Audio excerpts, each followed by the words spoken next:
Are there certain kinds of activities or exercises, I really don't like that word, that we should engage in?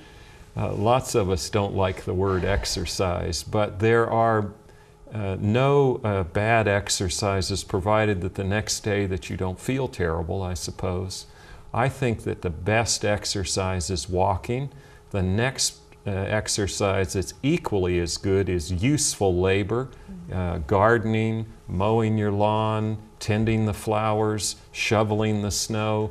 But you know, even in the winter here in Maine, we don't have enough snow to keep us fit every day. And unfortunately, if you wait for the snow to fall to get your exercise, you may have a heart attack rather than lose weight. So we do need regular exercise. And if you can't get enough exercise, and how much is enough? 30 to 60 minutes every single day of the week, maybe one day off, but no more than that. You need that exercise if you're going to lose weight. They did a study some years ago looking at these diets called weight loss diets, where they drink a supplement, and they followed these people that had lost 60, 70, 80 pounds on these liquid diets, and they found they could ask them one question, just one question 3 years later, and determine with 100% accuracy whether or not they had regained their weight. And that one question was, how many hours a day do you spend in front of the television? Wow. Because when we watch TV, we're inactive, we put our minds to rest, we eat too much, and we have problems. The converse of that is, if we stay active, and regular exercise must be a part of weight loss and weight maintenance. If we stay active, it's much easier to control our weight. So useful labor is a good form of exercise. Walking is a good form of exercise. But I frequently have people say, Cheryl, I don't have time to exercise. I can't fit it into my life. I have a sign in my office that says, if you don't make time for exercise, you'll have to make time for illness. And there's a lot of truth in that. Another way to look at it is, for every minute that you exercise a day, up to 1 hour, on average, you will increase your life length or your life expectancy by 2 minutes. Now, that doesn't go past an hour, or else if we exercise continually, we'd live forever, and that isn't going to happen on this earth. But for every minute that you exercise, you get that one back plus one, up to an hour a day. Exercise, if you don't make time for it, you're going to have to make time for illness. Interesting, and very good concept to think about. In terms of the nutrition piece, what role does insulin play with regards to gaining weight? Insulin is a hormone that is very important in our bodies. Without it, we die very shortly. It's also the hormone that puts weight around our middle if our level gets too high. It is a hormone that raises our blood pressure if it's in excess. It's also a hormone that increases our appetite. So if we eat foods that push our insulin level up, we'll tend to be hungrier.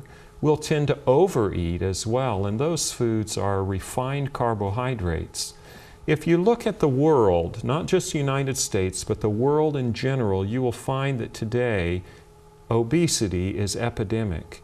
In our own country, 60% of the population, 60% of the population is either overweight or obese. 22% nationwide are obese. And for me to be obese, even though you can make the case that I'm overweight, and I struggle with that too, ask my office nurse, but for me to get to the obese category, I would have to put on 50 pounds. And yet 22% of our population in the United States today is obese. The reason for this marked weight increase worldwide, it's not just in developed countries, it's also in developing countries, is increased intake of calorically dense foods and decreased activity. Those are the two keys, the two pillars that are supporting this epidemic of obesity. Increased density of our foods, increased caloric density, and decreased activity level. Okay, what do you mean by increased caloric density? What are some examples of that? Okay, if I put you on a diet, let's say I'm going to have Dr. Howe's watermelon diet. I could have you eat a watermelon every single meal and you would still lose weight. Now that's a huge volume, but it's not very calorically dense. That is, there aren't many calories per cup, let's say. But if I put you on another diet, we'll call it the high-fat diet, and I gave you a stick of margarine per meal, that's not very big, but you'd gain weight because fat is very calorically dense and refined sugar is very calorically dense. So what we're talking about when we're talking about successful weight loss is moving away from refined fats and sugars. You know, you hear about high-fat diets lose weight, low-carbohydrate diets lose weight, high-carbohydrate diet lose weight. That's not the answer. The answer is to move away from high-refined fats and high-refined carbohydrates and move toward a diet that is rich in fiber, and what we're talking about is rich in vegetables and fruits and whole grains and some nuts. That is the best weight loss diet, no question about it. Interesting.